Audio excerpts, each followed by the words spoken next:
Hey, what's up guys? Everywhere you look these days you see phones with tall screens and notch cutouts for the selfie cam. But in the quest to shave bezels, OPPO is at the cutting edge of innovation. I'm Will for GSMArena and this is our OPPO Find X review.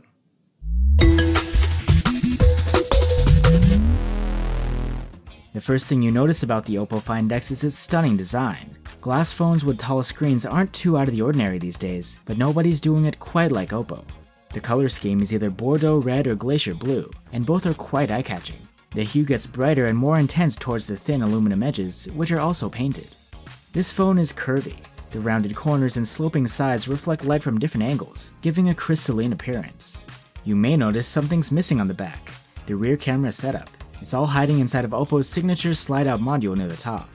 This is what really defines the OPPO Find X. It houses the front and rear cameras, the camera flash, and a 3D facial scanner, and slides out when you need any of them. Since there's no fingerprint reader, the facial scanner is your go-to option for unlocking, so the phone has to slide out every time you unlock it. The good thing is that it's quite fast. It's a pretty advanced scanner too, similar to the one on the iPhone X. It projects 15,000 dots to scan your facial features, and is much more accurate than camera-based readers. Since it's infrared, it even works in the dark, and it won't be tripped up by sunglasses or a hat. You can also opt for it to only work with your eyes open too, for added security. Though you do need to slide out for photos and unlocking, you don't need to for calls. The actual earpiece is on the pop-up module, but there's a grill on the front glass that lets the sound through. Having movable parts like this could be a recipe for disaster. It isn't watertight, and if that mechanism fails, it's bad news. The slider does move in under pressure, which should protect it a bit from falls. And OPPO stands by its durability claims, saying it can withstand over 300,000 slides. We'll have to see. But the result of these innovations is that OPPO was able to make this phone totally bezel-less, with no notch at the top, and with an almost unbroken surface design. The drawback is that it could have some deficiencies in structural stability, which some tests online have shown. Ouch. The OPPO Find X has a beautiful 6.4-inch curved AMOLED screen. An interesting note is that OPPO managed to embed an ambient light sensor inside of the panel.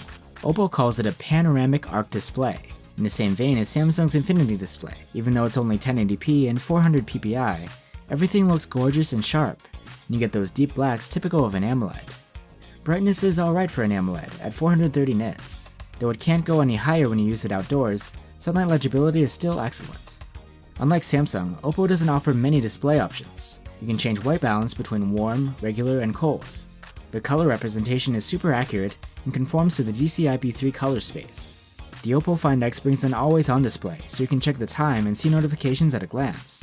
You can also set it on a schedule to save battery. For audio, the Find X has a single bottom firing speaker. Though we always hope for a stereo setup, this one tests out well.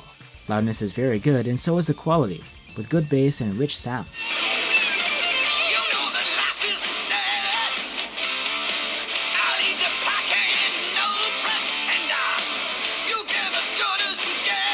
Since there's no 3.5mm jack, you'll have to plug in headphones to the USB-C port at the bottom. Unfortunately, sound quality here was a bit of a disappointment in our tests, with below average volume and unimpressive stereo separation.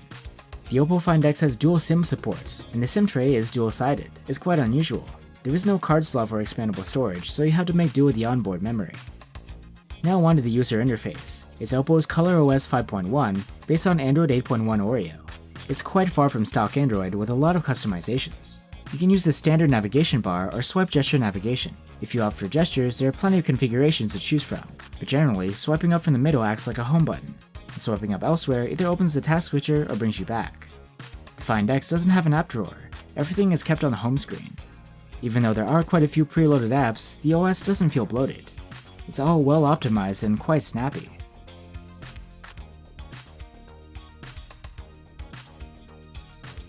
There is an AI engine which learns your habits for better resource management, and also shows you information on home screen panels based on your recent activity and history. And there are a bunch of themes and wallpapers you can choose from to add a bit of flair. At the heart of the OPPO Find X is the top-of-the-line Snapdragon 845 chipset. On top of that, it boasts a whopping 8 gigs of RAM.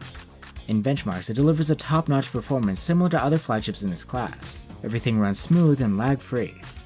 The Find X's large 3700 mAh battery scored an endurance rating of 90 hours in our proprietary tests. Not incredible, but pretty decent. Charging this battery shouldn't be a problem at all though, thanks to the 20-watt VOOC fast charger that comes in the box. With it, we went from 0 to 50% charge in 30 minutes. Sorry, there's no wireless charging here. Just to note that there will be another version of the Find X called the Super Flash Edition, coming out with a slightly smaller battery and support for Super VOOC charging. This should get you from 0 to 100% in only 35 minutes. The OPPO Find X packs a 16-megapixel f2.0 main shooter with OIS, and a 20-megapixel f2.2 one which helps with depth sensing and low-light shots. There's an expert mode for manual controls. Or you can go with AI-powered scene recognition that adjusts settings automatically for your shots. The adjustments are pretty subtle. In daylight, photos we took turned out very good, with lots of detail, excellent contrast, and lively colors. The samples are sharp enough, but not over-sharpened, just how we like it. The dynamic range is surprisingly high, even without HDR. We generally left HDR off. HDR shots come out over-sharpened, with little to no benefit in dynamic range. As for zoom, don't let the 2x switch fool you. It's purely digital zoom through cropping, and definitely not lossless. In low light, the 16-megapixel samples we got with the Find X were excellent. They have good contrast and detail, and noise is impressively low. OPPO says this due to processing algorithms made possible by the second camera. Of course, where there's a dual camera, you should expect a portrait mode. These are among the better portraits we've seen. Subjects are well separated, and the transitions from sharp to defocused are well done.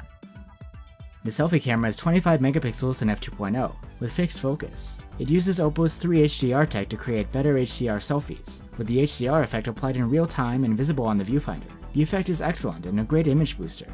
Resolve detail in selfies is flagship grade, and the colors and contrast are superb. But if you don't hit the sweet spot where the focus is fixed, your photos won't be tack sharp. There are selfie portraits too, which use the 3D face sensor for depth. They look great, comparable to the rear-facing ones, and there are plenty of portrait lighting options to enhance them with. 4K videos can be recorded at 30 FPS, and are quite impressive with more than enough detail, great contrast, high dynamic range, and true-to-life colors. There is no digital stabilization, but there is OIS. The 1080p videos are also 30 FPS and OIS only. They come out a bit softer than we expected, but the contrast, colors, and dynamic range are still great. So, the OPPO Find X. Design-wise, it really takes the cake. It's gorgeous, even more elegant than the Vivo XS, which also has a pop-out selfie cam. On top of that, the OPPO has a huge screen, secure face unlock, great performance, and nice-looking photos. Like any product though, it's not perfect. There's no waterproofing, and we're a bit skeptical of the slider's durability, no matter what OPPO says. Wireless charging and stereo speakers would have been nice too. The OPPO Find X isn't cheap either, at around $900. But at this price point, a lot of people are looking for something special, one of a kind, and for that, the Find X definitely delivers. For now at least. Because of that, we had to tip our hat to OPPO. Thanks for watching guys. Hit like if you enjoyed this video and subscribe so you don't miss the next one. And you're always welcome to stop by GSMArena.com for our full test findings. See ya!